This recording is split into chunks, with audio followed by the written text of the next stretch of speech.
Hello student, इस channel पे हम चैप्टर नंबर 1 को लगातार यहाँ पढ़ते हुए जा रहे हैं। आप लोगों ने इस चैप्टर में काफ़ी सारे टॉपिक डिस्कस कर लिए हैं और आज हम जो टॉपिक डिस्कस करने जा रहे हैं वो है फोर्स बिटवीन मल्टीपल चार्जेस। या हम बात करेंगे प्रिंसिपल ऑफ सुपरपोजिशन की। प्रिंसिपल ऑफ सुपरपोजिशन हम यहाँ कैसे अप्लाई करते हैं, अप्लाई करने के बाद फॉर्मूला हमारे पास क्या आता है, फाइनल फार्मूला हमारे पास क्या आता है, उन सबको अभी हम यहाँ पर डिस्कस करने वाले हैं। उससे पहले मैं आप लोगों से कहूँगा, अगर आप लोग इस चैनल पर नए हैं तो आप लोग सबसे पहले तो मेरे पुराने वीडियोज़ को देख लें, जिससे आप इंटरलिंक कर पाए टॉपिक को। और इसके अलावा अगर आपने आज तक चैनल सब्सक्राइब नहीं किया है तो इस चैनल को सब्सक्राइब कर लें। अच्छा देखो, जैसे टॉपिक है हमारा फोर्स बिटवीन मल्टीपल चार्जेस या प्रिंसिपल ऑफ सुपरपोजिशन। तो प्रिंसिपल ऑफ सुपरपोजिशन से हम लोग कहते हैं कि किसी क्वांटिटी की जो रिजल्टेंट वैल्यू है वो उसकी इंडिविजुअल वैल्यूज के सम के इक्वल होती है। अगर क्वांटिटी हमारे पास वेक्टर है तो हम लोग कह सकते हैं तो वेक्टर सम के इक्वल है। जैसे मुझे लग रहा है कि फोर्स बिटवीन मल्टीपल चार्जेस और मैं प्रिंसिपल ऑफ सुपरपोजिशन यहाँ अप्लाई करने वाला हूँ, तो इससे अपन लोग एक कंक्लूजन ये निकाल सकते हैं कि भाई मुझे टोटल फोर्स निकालना है। तो इसका मतलब कोई एक पॉइंट चार्ज रहा होगा, उस पर कई सारे पॉइंट चार्ज मिलकर फोर्स लगा रहे होंगे, तभी तो मैं टोटल फोर्स की बात करूंगा। कई सारे पॉइंट चार्ज का मतलब ग्रुप ऑफ पॉइंट चार्ज हो गया, या आप सिस्टम ऑफ पॉइंट चार्जेस कह सकते हैं। तो मैं कह सकता हूं कि भाई टोटल फोर्स या total electrostatic force on a point charge due to group of point charges is vector sum of all the forces on that charge due to charges of the group taken one at a time. यानी एक एक करके सबका आपको क्या कर देना है, वेक्टर सम कर देना है। जैसा इसी से अपन फाइंड कर रहे हैं, सिंपल सा स्टेटमेंट हमारा निकल के आ गया, total electrostatic force on a point charge due to group of point charges is vector sum of all the forces on that charge due to charges of the group taken one at a time. ये simple statement हमारा हो गया।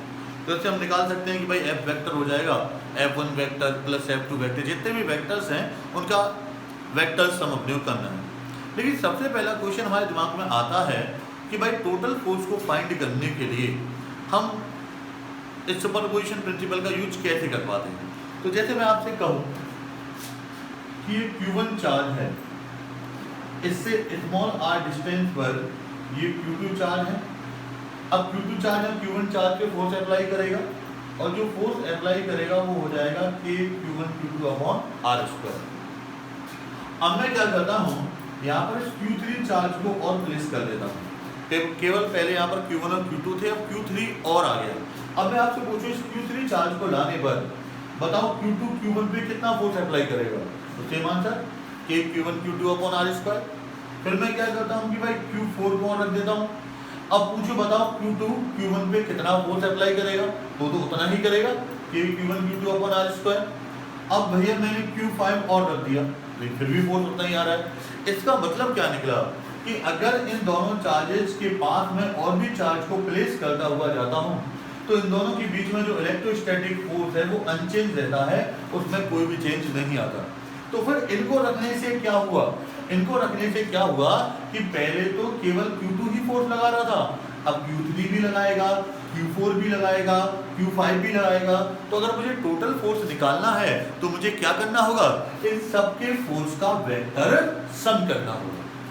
ठीक है, इसलिए हम यहाँ principle of superposition को अप्लाई कर पाते हैं।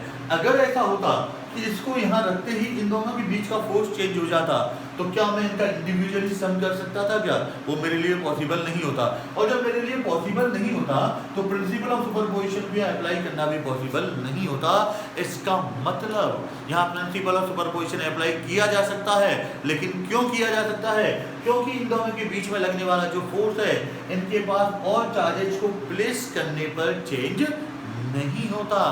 It mean electrostatic force between 2 point charges remains unaffected by presence or absence of other point charges near these charges। ठीक है, इसलिए हम यहाँ पर प्रिंसिपल ऑफ सुपरपोजिशन को अप्लाई कर पाते हैं। अब जरा इसको हम आगे डिस्कस करते हैं कि उसको अप्लाई करने के बाद हमारे पास फॉर्मूला क्या आता है, देखिए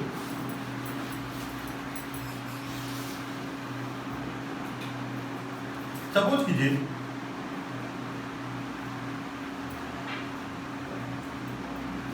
थ्री डायमेंशनल फ्रेम हो गया, ये एक्स एक्सिस हो गई, ये वाई एक्सिस हो गई, ये जेड एक्सिस हो गई और इसका ओरिजिन पॉइंट हो गया O। ये मेरे को कोई क्यू नोट चार्ज दे रखा है और इस क्यू नोट चार्ज का जो पोजीशन वेक्टर है वो है आर नोट वेक्टर। अब ऐसे में ग्रुप ऑफ पॉइंट चार्ज की बात करूंगा, सपोज करो यहाँ Q1 चार्ज हो गया जिसका पोजीशन वेक्टर है R1 वेक्टर, ये Q2 चार्ज हो गया जिसका पोजीशन वेक्टर है R2 वेक्टर, और ऐसे हम कई सारे चार्जेस लेके जाएंगे। सपोज करो यहाँ हम Qn तक चले जाते हैं और इसका पोजीशन वेक्टर है Rn वेक्टर। अब क्या होगा कि भाई मुझे Q नोट पर टोटल इलेक्ट्रोस्टैटिक फोर्स निकालना है Q नोट पर। अब Q नोट पर एक Q1 भी फोर्स अप्लाई करेगा, Q2 भी फोर्स अप्लाई करेगा और Qn भी फोर्स अप्लाई करेगा। टोटल फोर्स इन सबके फोर्स का वेक्टर सम हो जाएगा। तो सबसे पहले मैं बात करता हूँ force on Q naught charge due to Q1 charge. अब देखो ये Q1 इसको क्या करेगा, रिपेल करेगा, रिपेल इसी तरह से करेगा। अब मैंने आपको लास्ट क्लास में बताया था कि जिस पर फोर्स लगता है उसका नंबर पहले और जो लगाता है उसका नंबर बाद में, इसको क्या नाम दिया गया, F नोट 1 वेक्टर। अब इनके बीच की अगर हम इसको वेक्टर फॉर्म में बात करें, यहाँ से यहाँ तक का जो लेंथ है तो उसको अपन लोग R1 नोट वेक्टर मैंने आपको बताया था, लेकिन इसको और इजी बनाने के लिए मैं एज्यूम कर लेता हूँ, I am assuming it that this distance is R note 1 और इस डायरेक्शन में जो आपका यूनिट वेक्टर हो जाएगा वो R नोट 1 कैप हो जाएगा। अब जैसे मैं यहाँ बात करता हूँ, ये भी इसको रिपेल करेगा और क्या बोलेंगे इसको अपन लोग सॉरी F नॉट 2 वेक्टर। ऐसे ये N वाला भी अप्लाई करेगा, इसको आप क्या बोलेंगे F नॉट N वेक्टर। अब यहाँ तक का जैसे मैंने बताया था कि भाई ये R नॉट 1 हो जाएगा, ये R नॉट 2 हो जाएगा और ये R नॉट N हो जाएगा। अब सबसे पहले मैं वैल्यू निकालूंगा F नॉट 1 की, यानी force on Q naught charge due to Q1 charge. तो अपन लिखेंगे देखो F not 1 vector is equal to coulomb पे अप्लाई कर रहे हैं, एक चार्ज अपना क्या है Q नॉट, दूसरा चार्ज अपना क्या है Q1 अपॉन बीच की डिस्टेंस, इसको अपन लोगों ने R नॉट 1 कंसीडर किया है तो R नॉट 1 स्क्वायर डॉट क्या हो जाएगा R नॉट 1 गैप। कब, जब इस डायरेक्शन में यूनिट वेक्टर मान लेता हूँ R नॉट 1 है तो देखिए ना, वैसे अपन प्रॉपर बात करें तो मैंने कहा था R1 नॉट आएगा, लेकिन अपन लोग एज्यूम कर लेते हैं that it is R not 1 के, क्योंकि आपके सिलेबस में इसी के अकॉर्डिंग दे रखा है। I am going according to your syllabus. अच्छा अब हम बात करते हैं force on Q naught charge due to Q2 charge. अब Q नॉट चार्ज पर Q2 चार्ज लगा रहा है तो इसको आप लोगों ने नाम दिया है F नॉट 2 वेक्टर। तो क्या आएगा ये कि Q not Q2 upon R not 2 square dot R not 2 cap. ऐसे 3 पर निकाले तो कि Q not Q3 upon R not 3 square dot R not 3 cap.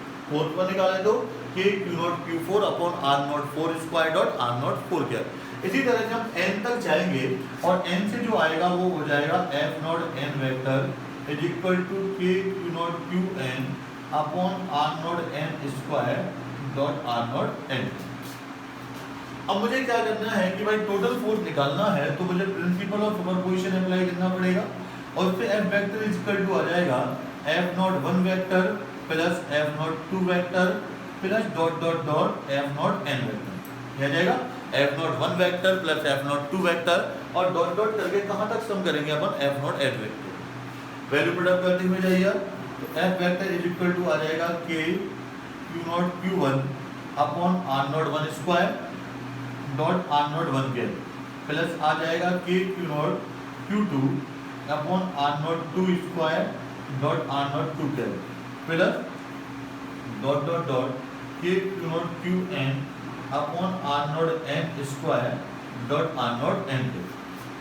यहाँ तक आ जाएगा। अब इन सब में अगर तुम लोग कॉमन की बात करें तो आपको दिख रहा होगा कि K Q नॉट सब में कॉमन आ रहा है।